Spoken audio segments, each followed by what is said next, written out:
ఎప్పుడూ అలసటగా నీరసంగా అనిపించడం ఈ ఫీలింగ్ చాలామందికి అనుభవమే కదా. ఎప్పుడో ఒకసారి అలా ఉంటే పర్లేదు, కాని అదే అలసట మనల్ని రోజూ వెంటాడుతుంటే పరిస్థితేంటి? సరే, ఈరోజు మనం ఆ నిరంతర అలసట వెనుకున్న అసలు కారణాలేంటో లోతుగా చూద్దాం. అంతేకాదు, మన శక్తిని మనం తిరిగి ఎలా సంపాదించుకోవాలో కూడా తెలుసుకుందాం. ఈ ప్రశ్న వినగానే అవును కదా అనిపిస్తోందా? ఉదయం లేవగానే ఒంట్లో శక్తి లేనట్టు, రోజు మొదలవ్వక ముందే అంతా అయిపోయినట్టు ఇలాంటి ఫీలింగ్ చాలామందికుంటుంది. ఇది మీ ఒక్కరి సమస్య కాదు. ఇది మన శరీరం మనకిస్తున్న ఒక ముఖ్యమైన సిగ్నల్.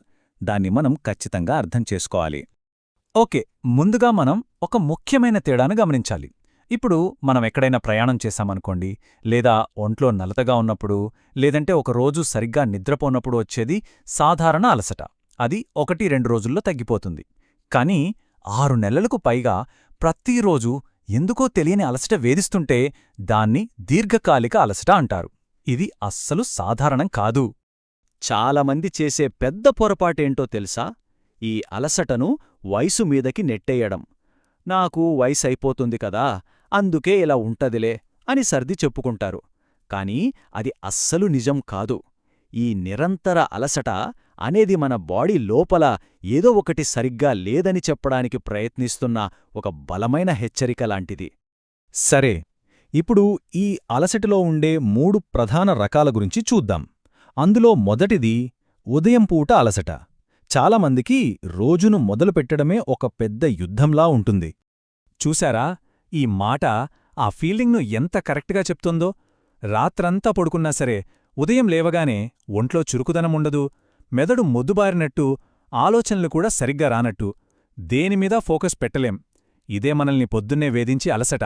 దీన్నే మనం మార్నింగ్ ఫెటీగ్ అని కూడా అంటాం. అయితే దీనికి ప్రధానంగా 3 కారణాలుంటాయి. మొదటిది, మన బాడీలో ఒక న్యాచురల్ 24 గంటల గడియారముంటుంది. దాన్ని సిర్కేడియన్ రిథమ్ అంటారు. అది దారి తప్పడం. ఇక రెండోది, రాత్రిపూట రిలీజవ్వకూడనే స్ట్రెస్ హార్మోన్ కార్టిసాల్ ఎక్కువగా రిలీజవ్వడం. ఇది మన నిద్రను పాడు చేస్తుంది.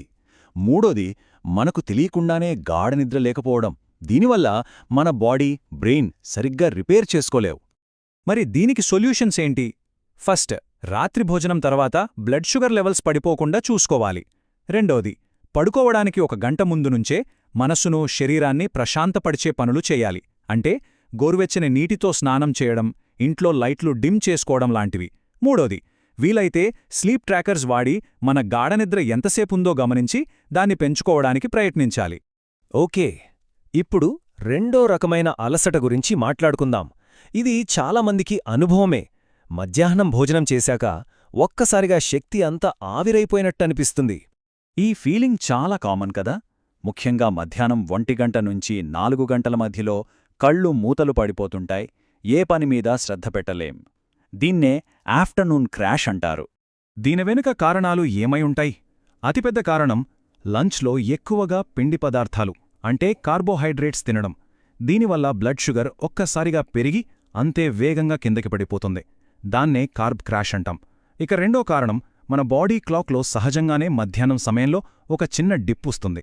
మూడోది, అవసరానికి మించి కాఫీ, టీలు తాగడం, ఇంకా సరిపడా నీళ్లు తాగకపోవడం. ఒక్కసారి ఈ చార్ట్ను గమనించండి. ఇది చాలా ముఖ్యమైన విషయాన్ని చూపిస్తోంది. పిండి పదార్థాలు ఎక్కువగా ఉన్న భోజనం తిన్న తర్వాత బ్లడ్ షుగర్ లెవెల్స్ చూశారా? ఎలా రాకెట్లా పైకి వెళ్ళి అంతే వేగంగా కిందకి పడిపోయాయో? ఆ కిందకి పడిపోవడమే మనల్ని నీరసంగా మార్చే క్రాష్. ఇప్పుడు రెండో గీతను చూడండి. ఫైబర్, ప్రోటీన్తో బ్యాలెన్స్డ్ భోజనం చేశాక ఆ గీత ఎంత నెమ్మదిగా, స్థిరంగా ఉందో. ఈ చిన్న తేడానే మన రోజంతా ఉండే శక్తిని నిర్ణయిస్తుంది. సో, దీన్ని ఎలా నివారించాలి? సింపుల్. భోజనంలో ఫైబర్, ప్రోటీన్కు ఎక్కువ ప్రాధాన్యత ఇవ్వండి. ఒకవేళ వీలైతే ఒక 5 నుంచి 10 నిమిషాల పవర్ నాప్ తీసుకోండి. ఇది బ్రెయిన్కు ఒక సూపర్ రీఛార్జ్ లాంటిది. అన్నిటికన్నా ముఖ్యంగా మధ్యాహ్నం 2 గంటల తర్వాత కాఫీ, టీ లాంటివి పూర్తిగా ఆపేసి రోజంతా మంచిగా నీళ్లు తాగుతూ ఉండాలి. సరే, ఇప్పుడు మనం 3వ రకం అలసట గురించి మాట్లాడుకుందాం. దీన్ని చాలామంది గుర్తించరు. ఇది కేవలం శారీరకమైనది కాదు, మానసికమైనది. దీన్నే మెంటల్ ఫెటీగ్ అంటారు. దీని లక్షణాలు ఎలా ఉంటాయంటే, ఏకాగ్రత అస్సలు కుదరదు. చిన్న చిన్న విషయాలకే చిరాకొచ్చేస్తుంది. ఏ పని చేయాలన్నా బద్ధకంగా ఇంట్రెస్ట్ లేనట్టు ఉంటుంది. అంతెందుకు, చాలా సింపుల్ నిర్ణయాలు తీసుకోవడానికి కూడా మెదడు చాలా కష్టపడాల్సొస్తుంది. అంటే మన బ్రెయిన్ బ్యాటరీ డౌన్ అయిపోయిందని అర్థం. దీని వెనుక చాలా లోతైన కారణాలున్నాయి. మన శరీరంలో ఇన్ఫ్లమేషన్ అంటే ఒక రకమైన వాపు ఎక్కువగా ఉన్నప్పుడు అది మన మెదడుకి కూడా పాకి అక్కడ న్యూరో ఇన్ఫ్లమేషన్కు దారితీస్తుంది. అలాగే అవసరానికి మించి శక్తిని ఖర్చుపెట్టడం, ముఖ్యంగా రాత్రిపూట ఎక్కువసేపు మెలకువగా ఉండి పనిచేయడం లాంటివి మరుసటి రోజు బ్రెయిన్ పనితీరుని దెబ్బతీస్తాయి. వీటన్నిటితో పాటు విటమిన్ B12, విటమిన్ డి లాంటి ముఖ్యమైన విటమిన్ల లోపం కూడా మానసిక అలసటకు ఒక పెద్ద కారణం. మరి దీనికి పరిష్కారమేంటి? దానికి కీవర్డ్ శక్తి పరిరక్షణ, అంటే ఎనర్జీ కన్జర్వేషన్. సింపుల్గా చెప్పాలంటే మన శక్తిని తెలివిగా వాడుకోవడం అన్నమాట. ఏ పనులకు ఎక్కువ ఎనర్జీ అవసరమో వాటికి కేటాయించి అనవసరమైన చోట్ల శక్తిని వృధా చేయకుండా జాగ్రత్తపడాలి. మన ఆహారం, నిద్ర, అలవాట్లు మన శక్తిని లాగేయకుండా మనకు శక్తినిచ్చేలా మార్చుకోవాలి. ఓకే, ఇప్పటిదాకా మనం సమస్యలు, వాటి కారణాల గురించి వివరంగా మాట్లాడుకున్నాం.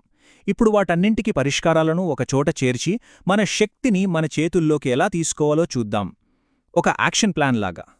మన శరీరంలో శక్తి చక్రాన్ని సరిచేయడానికి 2 చాలా చాలా సింపుల్ కాని అత్యంత పవర్ఫుల్ మార్గాలున్నాయి.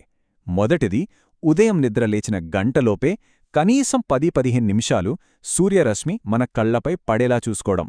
ఫోన్ వాడుతూ కాదు, జస్ట్ బయట నిలబడితే చాలు. ఇక రెండోది, సూర్యాస్తమయం అయ్యాక ఇంట్లో ఉండే బ్రైట్ లైట్లను తగ్గించి మొబైల్స్, టీవీల వాడకాన్ని వీలైనంత తగ్గించడం. ఈ 2 చిన్న మార్పులు మన బాడీ క్లాక్ను రీసెట్ చేయడంలో అద్భుతంగా పనిచేస్తాయి.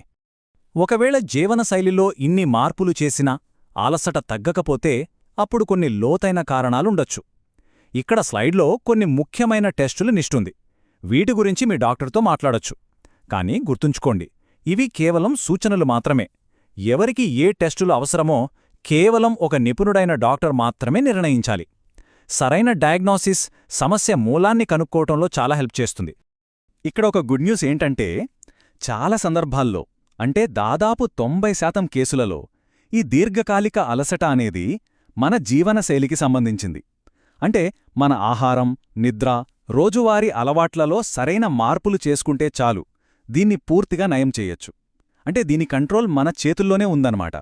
కాబట్టి ఈ చర్చ మొత్తంలో మనం గుర్తుంచుకోవాల్సిన అతి ముఖ్యమైన విషయం ఇదే: దీర్ఘకాలిక అలసట అనేది జీవితాంతం అనుభవించాల్సిన శిక్ష కాదు. ఇది చాలా వరకు సరైన అవగాహన, సరైన చర్యలతో మనం పూర్తిగా నయం చేసుకోగల ఒక పరిస్థితి. చివరగా ఒక్క క్షణం కళ్ళు మూసుకుని ఆలోచించండి. మీరు కోల్పోయిన శక్తి అంతా మీకు తిరిగి వచ్చేస్తే ఆ ఎనర్జీతో ఏం చేస్తారు? మీ జీవితం ఎలా మారుతుంది? ఆ ఆలోచనే మార్పు వైపు మనం వేయాల్సిన మొదటి అడుగుకు కావలసిన స్ఫూర్తినిస్తుంది.